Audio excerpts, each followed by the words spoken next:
Twongeye kubasuhuza inshuti bakunzi ba Unguka Ubumenyi Post. Twongeye kugaruka uyu munsi ku bijyanye n'uburezi. Twababwiye yuko tuzakomeza kubabwira ibijyanye n'uburezi. Ejo rero hashize ku tariki ya 29 Ukuboza 2025 hateranye inama ivuga inama y'umwarimu sako. Iyi nama ikaba yari igamije kurebera hamwe uko umwaka wagenze, guha amatangazo abanyamuryango n'izindi gahunda. Abitabiriye inama rero y'umwarimu sako babanje kwemeza inyandiko mvugo y'inama isanzwe y'inteko rusange yo kuwa 28 Werurwe 2025. Hanyuma barebera hamwe ibikorwa by'ingenzi byakozwe mu mwaka wa 2025, basuzuma kandi bemeza ibiteganyabikorwa n'ingengo y'imari by'umwaka utaha wa 2026.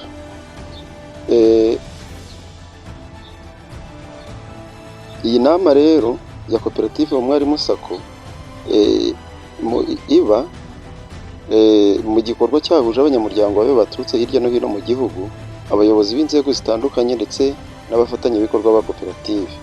Iyi nama ikaba yabaye umwanya wo gusuzuma uko umwaka wagenze, gufata ibyemezo by'ingenzi no kwerekana icyerekezo cy'iterambere ry'iyi koperative mu myaka iri imbere. Mu gutangiza iyi nama isanzwe ya 31 y'inteko rusange, Bwana Hakizimana Gaspard, perezida w'inama y'ubuyobozi y'umwarimu sako, yashimiye ubwitabire. Ati uyu ni umwanya mwiza wo kurebera hamwe icyarushaho guteza imbere koperative yacu kandi natwe tugakomeza kubona serivisi dukeneye. Uko bisanzwe bigenda mu nama z'inteko rusange z'umwarimu sako, abanyamuryango bahawe raporo irambuye igaragaza uko umutungo wa koperative wifashe, imishinga yashowemo imari, inguzanyo zatanzwe n'uko zishyurwa, ndetse n'inyungu abanyamuryango bagejejweho. Hagarutswe kandi ku ruhare rukomeye koperative ikomeje kugira ku guteza imbere imibereho myiza y'abarimu n'abandi bayigize, binyuze mu kubafasha kwizigamira no kubona inguzanyo zibafasha kwiteza imbere. Abayobozi ba koperative bagarutse ku ngingo z'ingenzi zirimo imiyoborere myiza, gukorera mu mucyo no kubahiriza amategeko agenga amakoperative. Hanaganiriwe ku mbogamizi zagiye zigaragara mu mwaka ushize, zirimo izituruka ku ihindagurika ry'ubukungu n'isoko ry'imari, ariko hagaragazwa n'ingamba zafashwe kugira ngo ibikorwa bya koperative bikomeze kugenda neza. Mu mateka yayo, umwarimu sako imaze imyaka myinshi igira uruhare rufatika mu iterambere ry'abarimu.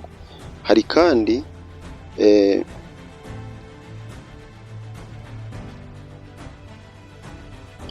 mu nama zayibanjirije zirimo iya 30 n'izayibanjirije, koperative yagiye ifata ibyemezo by'ingenzi byafashije kwagura serivisi zayo, kongera igishoro no kunoza imitangire ya serivisi hifashishijwe ikoranabuhanga. Ibi byatumye umubare w'abanyamuryango wiyongera ndetse n'icyizere bayigirira kirushaho gukomera. Mu myaka yashize, izi nama z'inteko rusange zabaye urubuga rwo gushyiraho ingamba nshya zigamije kongera inyungu z'abanyamuryango, harimo no gushyira imbaraga mu mishinga ibyara inyungu, guteza imbere ubwizigame no gushishikariza abanyamuryango gukoresha neza amahirwe atangwa na koperative. Ibyo byemezo byafashije umwarimu sako gukomeza kwiyubaka no kwitandukanya n'izindi koperative mu gutanga serivisi zinoze.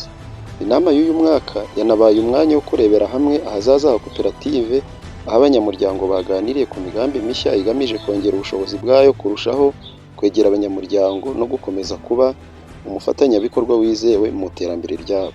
Hagize n'abanyamuryango bafata ijambo bagaragaza ibitekerezo byabo, banatanga inama ku buryo koperative yarushaho kunoza imikorere yayo. Mu gusoza, abayobozi b'umwarimu sako bashimiye abanyamuryango no ku cyizere bakomeje kuyigirira no ku ruhare bagira mu iterambere ryayo. Basaba buri wese gukomeza kubahiriza inshingano ze no gushyigikira gahunda za koperative. Ikindi cyavuzwe muri iyi nama, ubushakashatsi bwakozwe kuri ziriya saving zigomba gukatwa abarimu kugira ngo abakeneye inguzanyo irenze iyo bahabwaga iziyongere. Ubu bushakashatsi bwakozwe hagati ya tariki ya 17 Ugushyingo 2025 n'iya 5 Ukuboza 2025 bwagaragaje ko umwarimu SACCO itabonye umubare w'abifuzwaga w'abemeye kuzamura ubwizigame bukagera ku 8%, bityo hafatwa umwanzuro w'uko kuzamura ubwizigame muri rusange bitakorwa muri iki cyiciro. Byagaragaye ko nubwo hari abemeye kuzamurwa ubwizigame hakiri kare, umubare wabo utari uhagije ku buryo byashyirwa mu bikorwa ku banyamuryango bose. Hashingiwe ku byavuye mu bushakashatsi, inteko rusange yemeje ko hazakomeza ibikorwa byo kwigisha no gusobanurira abanyamuryango ibyiza byo kwizigamira hagamijwe kubaka imyumvire ihamye izafasha koperative gukura mu buryo burambye. Imibare yavuye mu bushakashatsi igaragaza ko ibigo bya leta ari 1621, ibifashwa na leta ari 1838, mu gihe ibyigenga ari 393. Bugaragaza kandi ko umubare w'abanyamuryango bose ari 107, ari 1,007,343. Abanyamuryango bose ni 107,343, mu gihe abitabiriye ubushakashatsi bari 88,478. Abazamuye ubwizigame hejuru y'8% bari 63,165.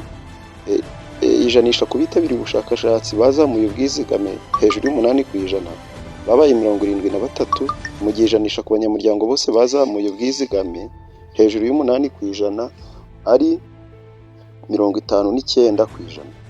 Iyi mibare igaragaza ko nubwo ubushake bwo kwizigamira buhari, hari icyuho kigisaba ubukangurambaga mu busobanuro burushijeho, cyane cyane ku banyamuryango batarabona neza inyungu z'igihe kirekire zo kwizigamira. Umwarimu SACCO ikomeje kugaragara nk'inzira y'ingenzi itanga ibisubizo ku barimu n'abakora mu rwego rw'uburezi, ibafasha kwizigamira, kubona inguzanyo zoroshye no kwiteza imbere mu mibereho yabo ya buri munsi.